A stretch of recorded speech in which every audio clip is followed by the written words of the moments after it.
Hey, welcome down to this podcast we're doing. We're here at the Kelowna Driving Range, powered by Top Tracer in Kelowna, British Columbia. And I'm Tyler the golfer, and we're sitting down with Steve Lawrence, one of the instructors down here. So, Steve, how long have you been instructing for? This will be my 24th season. 24. Yeah. There you go. And you were here for one so far, and this is round two. That's right. This is the second year here. So I was in Alberta for all the other years in various places, but mostly in the Edmonton region. But yeah, started here basically from scratch. It was a good summer and looking forward to it being absolutely jammed moving forward. Yes, it definitely will be, especially with the Top Tracer stuff and all the discounts we got going on. So if you do need instructions, we will we'll have the stevelawrencegolf.com in the description below as well. I guess one of the things we could talk about is like how do you get started for the season? How does somebody like me, I haven't done anything all winter, how to get started? And that's what everybody faces, and generally they do the wrong thing, which is they grab their clubs, they don't stretch, they haven't swung a club, and then they pull out the driver first thing and try and hit it as hard as they can. Yeah. So we want to do the opposite, okay? So basically, before you even get to the range and things are open, just start doing some stretching. There's not many things in daily activity that have as much rotation as you'll ever face in a golf swing. So just give your body a chance to warm up your back, start to get some rotation in your body and get that movement going so when you get to the range, you're not just shocking everything. Right. The second thing is do a good warm up once you're at the range. Very important. Before you hit your first shot, just expand your range of motion because you're going to be tight in your hips, you're going to be tight in your back. Give your body a chance to get a full range of motion before you start making swings where you have half your motion and then you start compensating with your arms. And then you realize, wow, how did I not hit a club and develop all these bad habits over the winter? It's just compensations. Yeah. So give yourself a chance to really get into the swing, full range of motion, and then ease into it with short clubs. And once you get the feeling from there, then work into your longer clubs. That is one of the biggest mistakes, isn't it? When people come to the driving range, whether it's the middle of summer or whenever they show up, first thing they pull out is their driver. It's just not right. It's not. I mean, I don't think there's a worse thing that you can do is just pull out the driver first, try and hit it, saying, where did my distance go? Yeah. Start chasing those things. And just give your body a chance to get used to rotating again in a balanced position, in a golf posture, and then establish contact first, power second, and then get some control. Almost like you're starting from scratch again. Like, you focus on, hitting the ball properly. You're getting the right divot, and then moving on to the other things again that we already know in muscle memory. And yeah. So what about bad habits, common problems that people get into a rut when they first get going in the season? It often has to do with the body turn, right? Because our turn ends up a little bit short, and sometimes our posture isn't quite used to being bent over and turning and pivoting in that forward position. So I find people very often they're almost stiff, or they've arbitrarily just kind of like they're sitting in a chair, way too much knee bend and things like that. And those are postures that you simply cannot maintain during the golf swing, right? Yeah. A great golf swing has as few adjustments from your setup to impact. Okay. And so if we set up in these positions where you can't possibly maintain them, you're going to create these artificial movements. So I always say just work on balance and posture first, get that range of motion with your posture, and then start to focus on what's going on with the hands and the club. Right. Because if the posture and the body turn is good, generally the contact will be a lot better. If the body turn and the pivot stops, you start casting and scooping, and then that's where all your focus is. But really the problem is actually in the turn and your setup. Right, even though you're seeing it yourself as, I'm casting, so I'm going to try and stop doing that, but it's everything else that's causing you to cast that you don't see yourself. That's exactly right. And that's the bane of golf, is that you feel it in a certain area as the effect, but you're not actually feeling the root cause. Right, yeah. So I often tell my students, and I'm doing some lessons indoors right now, for those that kind of want to get the jump on the start of the season, But we start right from those fundamentals, and they've done 15, 20 practice swings before they've hit a shot. Because as soon as they warmed up, they started sliding back and forth. And I'm like, if we were at a range right now, those first 10 shots would be awful. Straight right. Yeah. Right. Yeah. So you get yourself a chance to basically work into the correct motion and say, okay, these are the things that I ended the season with. Let's incorporate those right now in the first shots and then continue from there rather than going back, having to deal with all these old habits that you just reignited and then working forward from there. And of course, this isn't just beginners. These are common mistakes that the guy who's been golfing for 40 years that has lessons all year long will still get into. Absolutely. I mean, this is for every level. There's a reason why tour pros, when they get to a range, they generally have a small to a medium bucket. They don't have a giant bucket of balls because they're trying to get all these movements coordinated before they really start hitting, and then they're just easing their way through it. So it really is every level. And I often see the guys, even at the range here, you can tell they haven't swung a club because they get and they grab their bag and they grab 3 irons. And they bring them out. And their arms are all over the place. Their balance is nowhere. And I always watch their first couple shots, and they almost quit the game. Yeah. You know? Yeah. So starting with a purpose, and so that you don't have to regress and then gain all those skills back. That's the key. Yeah, one of the big things I always learned in life was, practice with purpose. Have a plan, have a reason. I mean, you're not just, if you just want to come hit balls, fine. But if you want to get better at it, have that practice with purpose. Have a reason to be there and a reason to do it and go through the motions. Yeah, absolutely. Yeah. So you said you've been doing some indoor classes, and I know you've advanced into some online stuff as well. I have, yeah. So there's plenty of stuff out there, like you might have heard of, what is it, Skillshare is a big one for artsy-fartsy stuff and video editors and stuff like that. But for golf, it's called Skill List, is that correct? Skill List. All right, yes. so let us know what's all about this. So it's been around for almost 6 years now. Baden Schaff was the founder. He's from Australia, a really good teaching pro.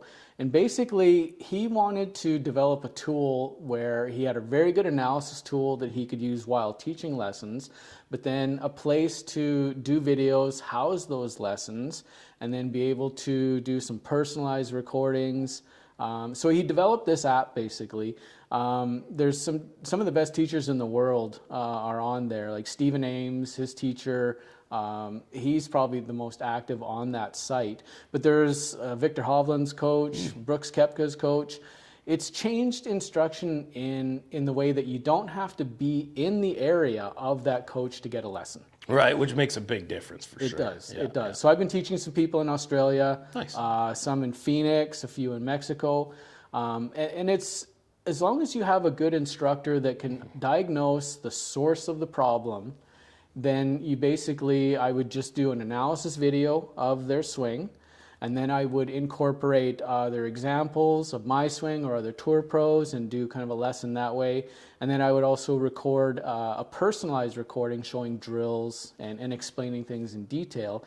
And then the other aspect is the live Zoom lesson. Oh, nice. So they basically have a tripod, they set it up, and it's like I'm right there. Oh, awesome. So we can go through all the things from the video, and they'll always have lots of questions. But what's the difference between the in-person lesson is there's more contact online. Right. So it's generally by a subscription. Okay. You can do singles or a couple lessons. Most have a subscription. So they can send in as many videos as they want. And then they get each week you have a live Zoom lesson. So you end up having a little bit more contact back and forth. Okay. So rather than a lesson that you give in person and then you don't talk to the person for 3 weeks to a month, this is different because you're communicating almost every day. This sounds really good because, I mean, again, you show, like I take a video of myself with my swing and I send it to you and you take a look at it, and I'm assuming I do like a front and a back, or I can give you whatever angles that's best to see. That's right. And then you analyze it, so then you're sending info back to me, and then we have a Zoom class.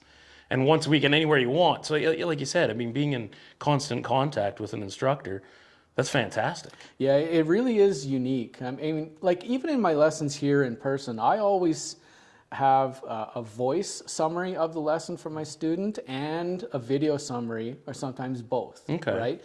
Now it's a step above that, because I'm texting the student if they have a question. I'm getting more feedback. Right. And okay. as a golf instructor, the more feedback I have, the better coach I can be for that person. Very true. And in a relationship like that with the coach and student, to be able to send you information versus waiting to come and see you in person. I got another lesson in 3 weeks. I got to remember this stuff. And then you get here and you walk up to your instructor and your instructor says, hey, how's things been? And you forgot half the things you remembered that you need to get fixed.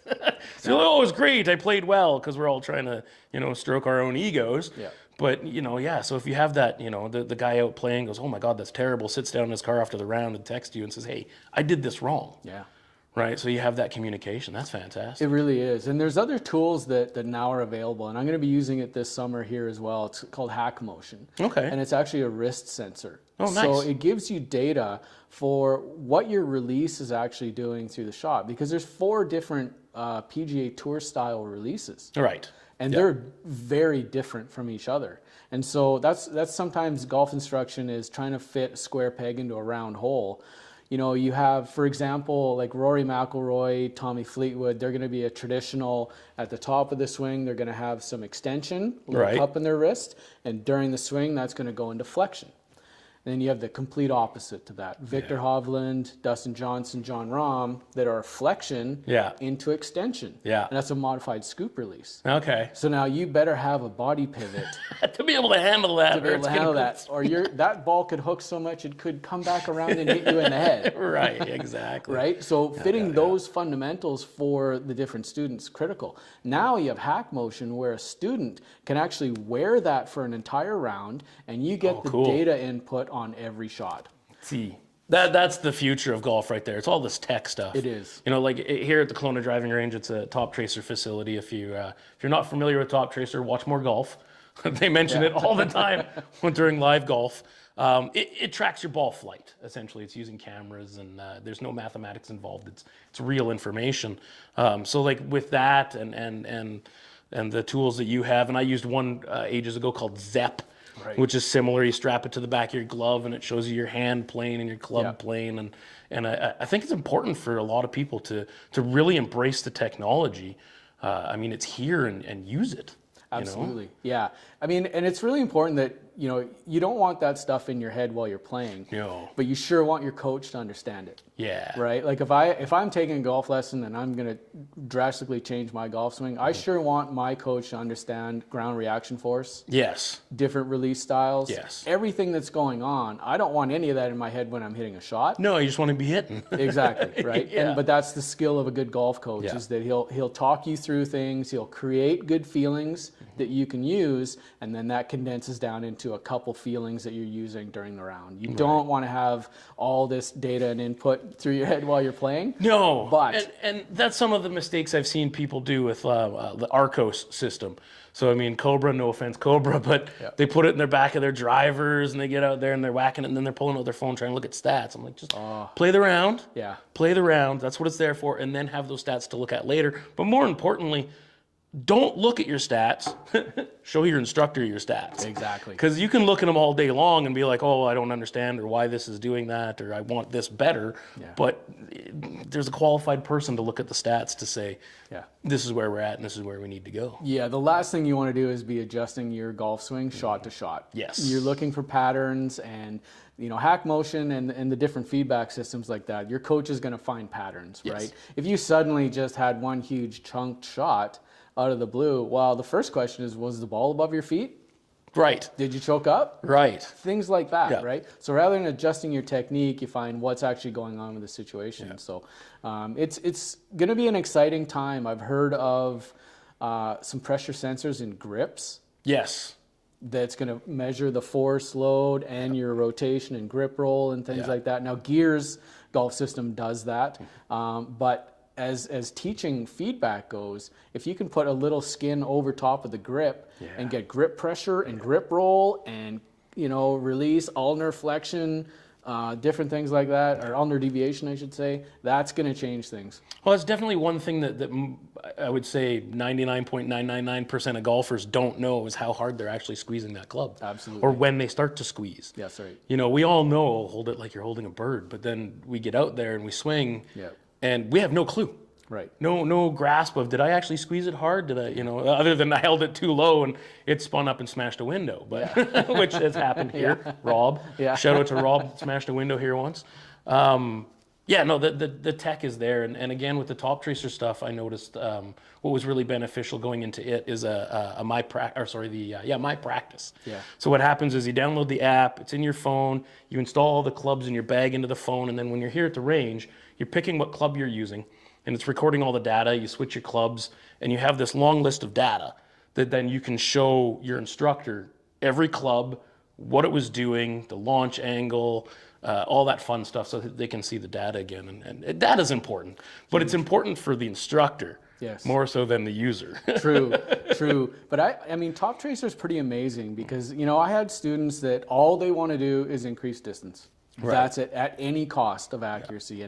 And one in particular, he was quite a tall person, 6'4", 6'5", and hit it really short. Yeah. So to have the metric of the ball speed on Top Tracer, that we could say he feels like he's moving faster, the ball speed's going down. Right. We need to do this in a different manner. And as a coach, it was great because the student is saying, hey, I can make my swing faster by doing this. It actually was slower. Yeah. And so now you can say what you're feeling is not real. Yeah. Here's how we get there. So that feedback is huge. And then in between lessons, he comes in, uses exactly the same thing. He has feedback. Yeah. And practice with feedback has a purpose. Well, like once you tell your student to his tempo and it increases the ball flight, he can watch it. That's right. So when he gets to the range and he's excited and he's swinging out of his shoes and the ball's not going anywhere, and he calms down and a good tempo, and all of a sudden, right?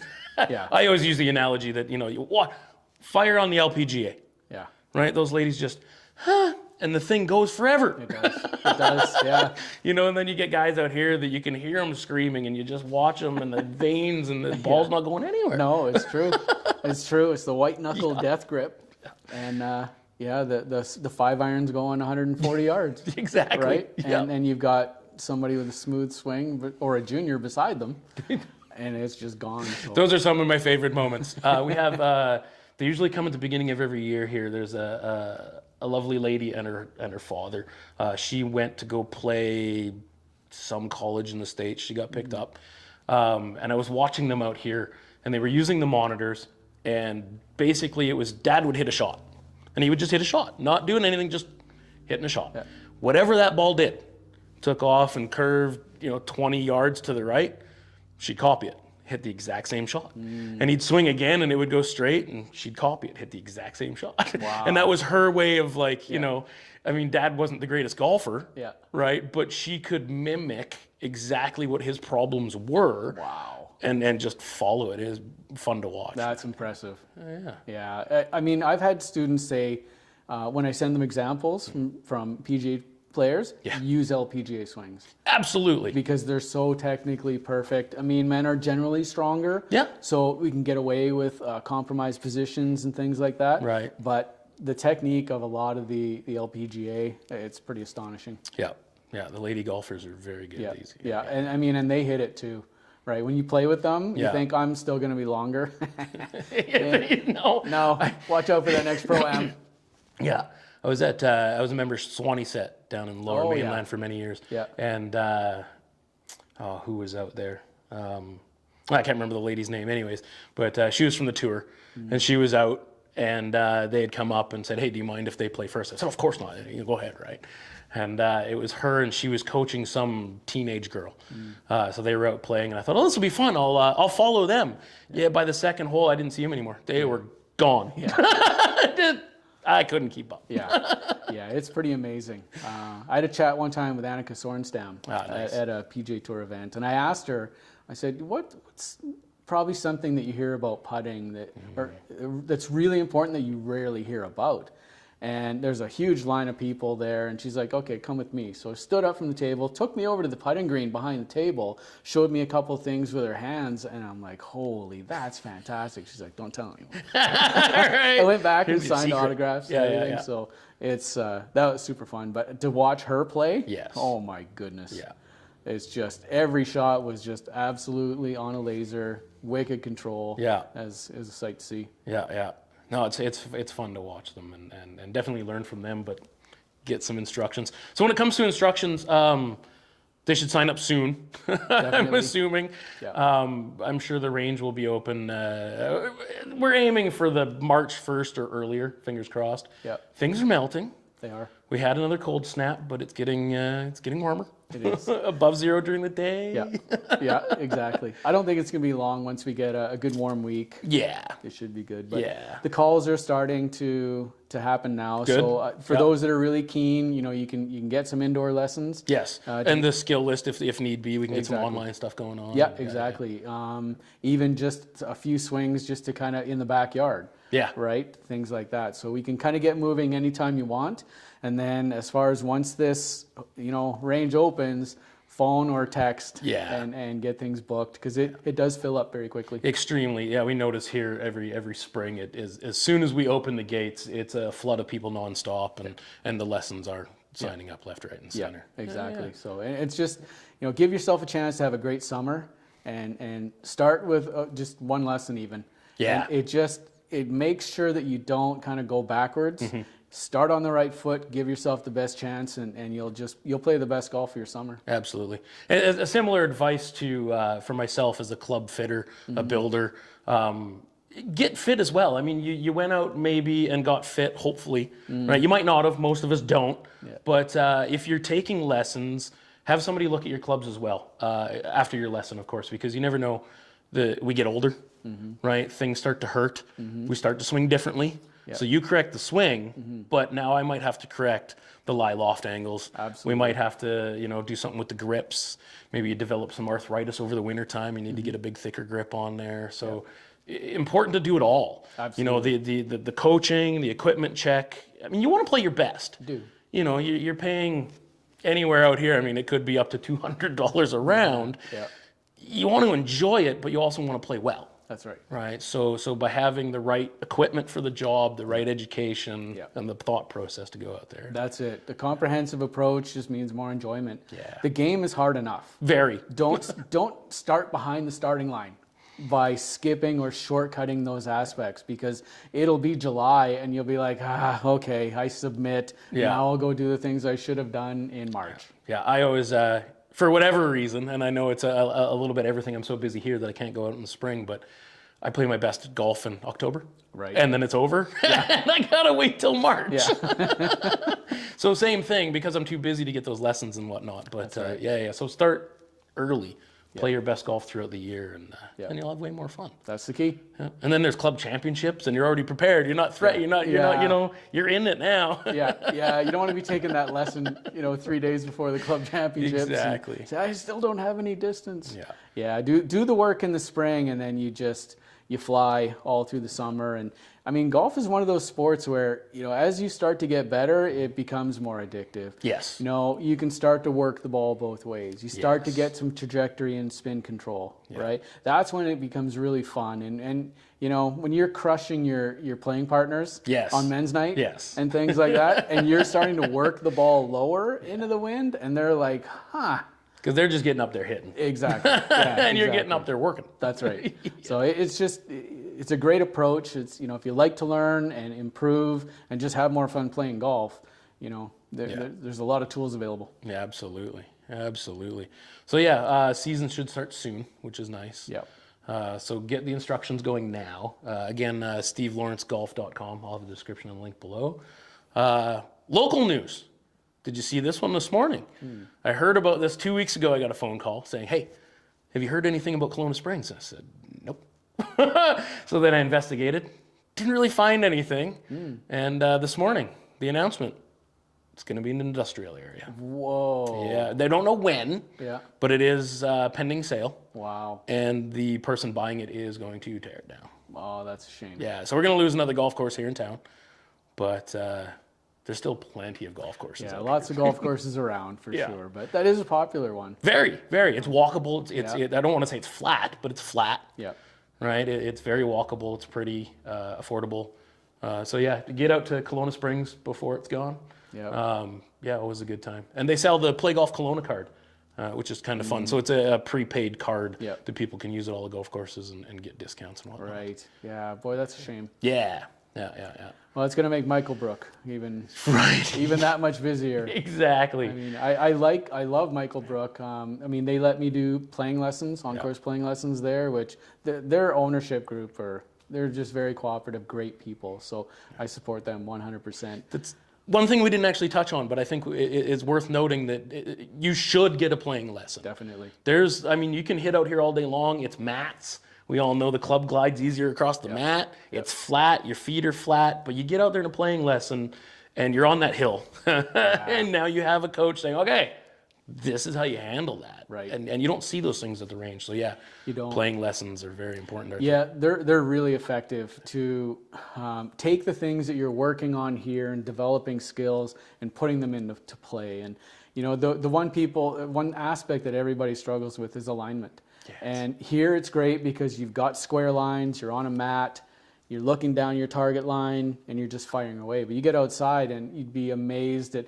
how many tee boxes are actually directing you in the wrong direction. They're All actually of them. facing, most of them. Yeah. They're facing the trees, yet the fairway is the other way. Yeah. And so learning how to align properly, because nothing will change your golf swing faster to the worse is poor alignment. Right, because you think you're doing this. Yeah. Yeah. Yeah, if you are aligned this way and you think you're aligned this way, but you're actually aligned to the left, your body will stop. You'll stall your pivot, and your hands will try and bring it back to the target, which is where you want to go. And you're like, where did that swing come from? That's alignment and setup. Yeah. So to get on a golf course, do those things, ball above your feet, below your feet, different lies, short game chipping shots. Yeah. There's so much to it, and it's a great learning experience. And Michael Brook, I also teach in Vernon at Hillview Golf Course. Nice course, And they like that allow me place. to do those there as well. They're both executive style courses, and as long as you keep pace, which is very easy, it's just a nice, relaxed environment. Yeah. And both courses, they encourage it, so you don't have people kind of on your heels. Yeah. If you do, you just let them play through. Absolutely. But it's a fun learning experience. We can do them here as well. We can play Pebble Beach. Using the top tracer system. It's good. You can teach the game of golf, not how to play golf, but the Correct. actual game of golf. Exactly. Yeah. Yeah, which is great for beginners because they don't know what club to pull Exactly. at different times like that. So it's great to say, okay, well, you're 40 yards. We don't want to use that 7-iron. Right. Right. So that's great for that aspect. You get them up to speed and then get them on the golf course and actually learn how to play. Yeah. I find one of the common mistakes I see in younger people or people that aren't quite into the game is that they come out and they realize their club hits 150 yards. So now it's 150 yards to the green. They pull out the club. What are you doing? Like there's bounce, roll. Let's think about this for a minute. Yeah, exactly. You know, maybe you don't want to go for it. Right. Maybe you want to lay up. That's right. Maybe there's a hazard. Maybe there's a reason to do it. Maybe your best shot is 75 yards. So you're better off dropping it at the 75 yard and then right. on. So the playing lesson is 100% the way to go. Yeah, it's Top Tracer is great for understanding how far you're hitting your shot because a lot of people don't know their carry yardages. No, or they think it's much further than it really is. Yeah, they hit one 7-iron that happened to hit a concrete green and rolled that far and said, okay, that went 170 yards. That's how far I hit my 7-iron. Yeah. Yet when you're on a launch monitor or Top Tracer, it's actually going 150. Yeah. Then you know. Yeah. But people generally take the longest they've ever hit that club, and that's their carry yard. It's like I hit a driver 300 yards. That's right. Once. That's right. That's not my average. That's right. I hit it once. Yeah. So the overestimation of how far people generally hit their clubs is almost across the board. Yeah. So until you've been on a system with good, accurate feedback, you really don't know. Yeah. And any other advice? Like, I mean, I like to tell people, don't go buy new clubs. You know, take your time. I mean, you play with what you have. You know, you don't need the gear acquisition syndrome. Right. Don't need it. Yeah. Unless you got heavy, deep pockets, don't do it. No. Take your time.